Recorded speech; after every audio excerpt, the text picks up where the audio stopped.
Bismillahirrahmanirrahim. Assalamualaikum warahmatullahi wabarakatuh.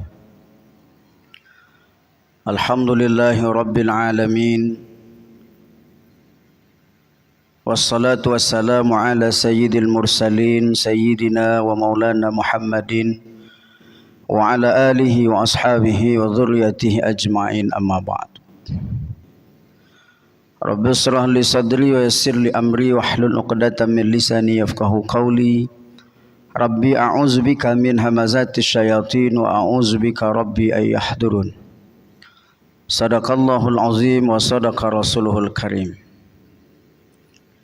Kaum muslimin, kaum muslimat, jemaah fardu zuhur Masjid Raya An-Nur Provinsi Riau yang dimuliakan Allah. Mari kita bersyukur kepada Allah atas segala nikmat dan karunia hingga kita bisa hadir, melangkahkan kaki dan mengayunkan tangan, insyaallah melaksanakan fardu zuhur hari ini.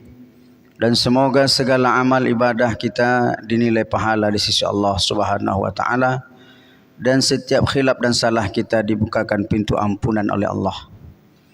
Salawat dan salam kepada Nabi kita, Nabi besar Muhammad sallallahu alaihi wasallam, dengan ucapan Allahumma salli wa sallim ala sayyidina Muhammad wa ala ali sayyidina Muhammad. Bapak Ibu kaum muslimin jemaah fardu zuhur yang dimuliakan Allah.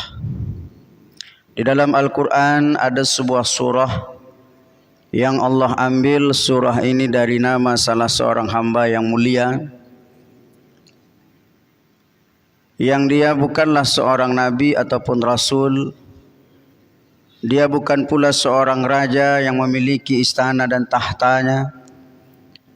Dia bukan pula seorang pejabat yang terhormat, tetapi dia berasal dari seorang budak hamba sahaya, yakni surah Luqman. Kenapa beliau dijadikan nama surah? Karena kemuliaan, hikmah dan ilmu yang ada pada dirinya. Di antaranya diriwayatkan sebuah kisah tentang Luqman dan tuannya. Satu ketika tuannya mengantarkan seekor kambing kepada Luqman. Lalu dia menyuruh, memerintahkan, "Hai Luqman, engkau sembelihlah kambing ini, lalu nanti berikan kepadaku dua di antara bahagian yang paling buruk dari daging kambing ini nanti." Maka Luqman pun melaksanakan perintah tuannya. Dia sembelih kambing tersebut, dia kuliti, dia pisahkan tulang dan belulangnya, daging dan daging yang lainnya. Lalu kemudian dia ambil dua bahagian yang diminta oleh tuannya. Dia serahkan kepada sang tuan, yakni yang pertama adalah hati dari kambing tersebut dan yang kedua adalah lidahnya. Lalu kemudian hari, tuan pun melakukan dan memerintahkan hal yang sama kepada Luqman. "Hai Luqman, ini ada kambing lagi, tolong engkau sembelih. Kalau kemarin tuannya minta dua bahagian dari kambing itu yang paling buruk, tapi sekali ini tuannya meminta dua bahagian yang paling baik." Lalu Luqman pun melaksanakan perintah tuannya. Dia sembelih kambingnya, lalu kemudian dia olah sedemikian rupa dan dia ambil dua bahagian yang paling baik. Lalu dia serahkan kepada tuannya. Kemudian disampai kepada tangan tuannya apa yang diserahkan oleh Luqman. Dua bahagian itu adalah hati dan lidahnya. Maka tuannya bertanya kepada sang Luqman, si Luqmanul Hakim, "Apa maksudmu wahai Luqman? Apakah engkau ingin memperolok-olok aku? Dulu aku minta dua bahagian yang paling buruk, engkau berikan hati dan lidahnya. Kali ini aku minta bahagian yang paling bagus, engkau juga berikan hati dan lidahnya. Apa maksudnya ini wahai Luqman?" Apa kata Luqman? "Wahai tuan, benar, inilah bahagian yang paling buruk dan inilah bahagian yang paling baik. Karena demikianlah kita ini manusia. hati dan lidah bisa menjadi sebab orang menjadi paling mulia di sisi Allah, di sisi manusia lainnya. Dan hati dan lidah ini pula yang bisa menjadi asbab orang menjadi jelek, buruk di sisi Allah, bahkan bisa mengundang murkanya Allah Subhanahu wa taala. Maka hadirin jemaah yang dirahmati oleh Allah, dari kisah ini saja dapatlah kita simpulkan bahwa memang layaklah beliau dijadikan sebuah surah namanya di dalam Al-Quran, karena banyak hikmah-hikmah yang diajarkan oleh Luqmanul Hakim, dan diantaranya adalah tentang perkara hati dan lidah. Bahwa Nabi SAW dalam hadis mengatakan, di dalam tubuh kita ini ada satu gumpal dari bahagian tubuh ini, idza saluhal jasadu kullu, kalau baik yang segumpal itu maka akan baik seluruh tubuh. Sehat yang segumpal itu sehat seluruh tubuh, sakit yang segumpal itu sakit seluruh tubuh. Ala wahiyal qalb, inilah adalah hati kita. Maka hati yang risau, hati yang galau, hati yang gelisah berawal dari sana bisa menyebabkan mengefek kepada badan yang sakit, pikiran yang sakit dan lain sebagainya. Oleh karenanya pesan yang terkandung dari yang disampaikan oleh Luqmanul Hakim ini adalah pesan untuk kita semuanya. Senantiasalah menjaga kemurnian dan kesucian hati kita. Allah Ta'ala berfirman, ya ayyuhallazina amanu jtanibu katsiran minaz-zan. Hai orang yang beriman, jauhkanlah dari berbanyak prasangka-prasangka yang tak baik. Karena kadang-kadang dari prasangka hati yang tidak baik itu akan menyebabkan pikiran yang tidak baik. Dari pikiran yang tidak baik akan menelurkan dan membuahkan perkataan-perkataan yang tidak baik. Perkataan yang tidak baik akan membuahkan perbuatan-perbuatan yang tidak baik.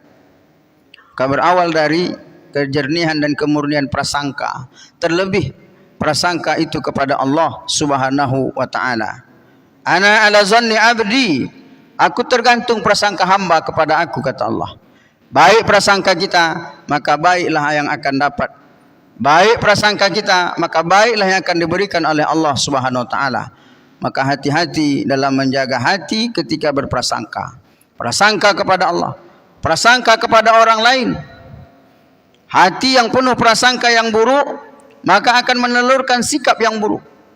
Karena memprasangka kita teman tadi tidak baik dengan prasangka-prasangka yang aneh-aneh, maka kemudian ketika berjumpa dengan dia, sikap kita pun akan berubah, raut wajah akan berubah, air muka akan berubah. Kenapa? Karena hati sudah berprasangka yang tak baik. Maka Al-Quran, Allah Ta'ala melarang betul. Ya ayyuhallazina amanu jtanibu katsiran minaz-zan, inna ba'daz-zanni ism. Karena sungguhnya sebahagian besar dari prasangka itu mengandung dosa. Wala tajassasu, jangan sekali-kali mencari-cari kesalahan. Wala yaghtab ba'dukum ba'dha, jangan menggibah, menggunjing. Bahaya lisan. Maka Nabi, Bapak Ibu mengaitkan lisan ini dengan iman kepada Allah dan hari kiamat. Maka yu'minu billah wal yaumil akhir. Siapa yang beriman kepada Allah, beriman kepada hari kiamat, falyaqul khairan aw liyasmut, hendaklah ia berkata yang baik. Kalau tak bisa berkata yang baik, maka diam sajalah. Hari ini bahaya lisan tentu tidak hanya dengan ucapan, tetapi tangan kita, jari jemari kita juga mesti harus kita jaga. Karena hari ini dengan perkembangan teknologi, kita memang tidak berucap, tetapi jari berkomentar melalui media sosial, yang kadang-kadang komentar itu dapat mengundang permusuhan satu sama lain, menuduh amal ibadah orang lain sesat dan lain sebagainya. Ini mesti selalu dan senantiasa kita jaga. Karena lisan, Bapak Ibu jemaah yang dimuliakan oleh Allah, dia adalah satu ciptaan Allah yang kecil tetapi sangat besar dampaknya, sangat besar dahsyat bahayanya, sangat besar manfaatnya. Lisan bisa membedakan antara orang yang beriman dengan yang tidak beriman. Karena ketika dia mengucapkan asyhadu an la ilaha illallah wa asyhadu anna Muhammadar Rasulullah, diakui keimanannya. Karena al-iman mesti sempurna.